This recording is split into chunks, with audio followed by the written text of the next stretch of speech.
President Macron has again appealed for calm, especially in those cities where clashes have been taking place, including Lille in the north and then Lyon and Toulouse in the south. And the biggest trouble has been in the capital, Paris, and in the suburb of Nanterre. That's where the teenager, named as Nahel, was killed. There was more violence earlier today during a march led by Nahel's mother. The prospect of further rioting has led to the closure of the city's bus and tram services. Our Paris correspondent Lucy Williamson has the latest.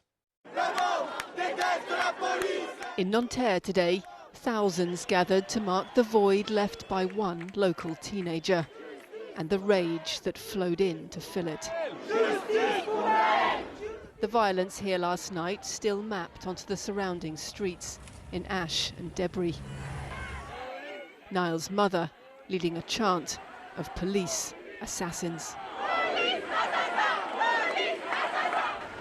Evan came from a suburb on the other side of Paris, but the problems there were just the same, he said. We don't have jobs. We don't get hired if we don't lie on our CV. There's nothing for us. We feel abandoned. And on top of that, we get attacked by the people who are supposed to protect us. This is one offence too many. The march ended this afternoon in a different kind of protest. Burning cars, tear gas, clashes with police.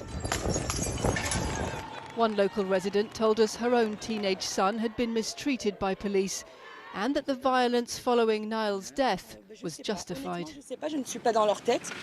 I wouldn't be surprised if the trouble continues as long as there are no consequences for this police officer. I'm not in the heads of the young people, but what's happening here is justified. The police are the delinquents here, not our youth. Parents are doing everything they can.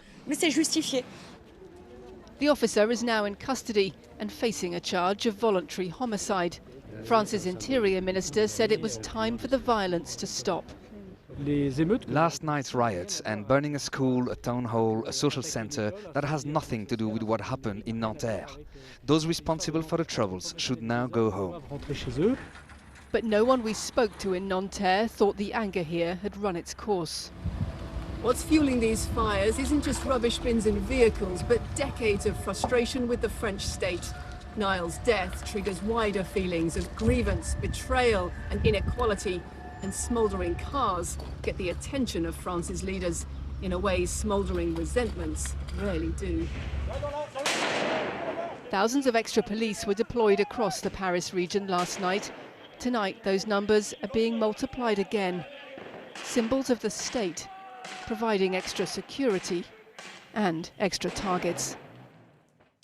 Well, let's go live to Paris tonight and join Lucy, who's there at the Arc de Triomphe. Lucy, can I just pick up on the comment you made there in the report where you said basically that what's going on here is not just to do with, obviously, police conduct, but it is to do with a much bigger sense of dissatisfaction with life in France?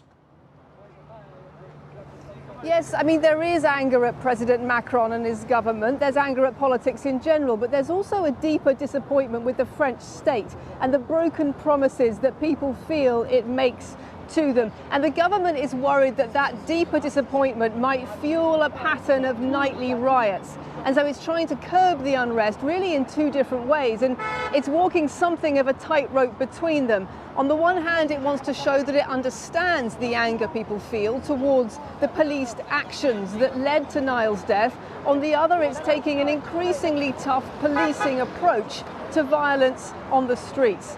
And the atmosphere in Nanterre today was pretty tense at times, and I think there are many people here in Paris tonight who are watching very carefully what tonight will bring.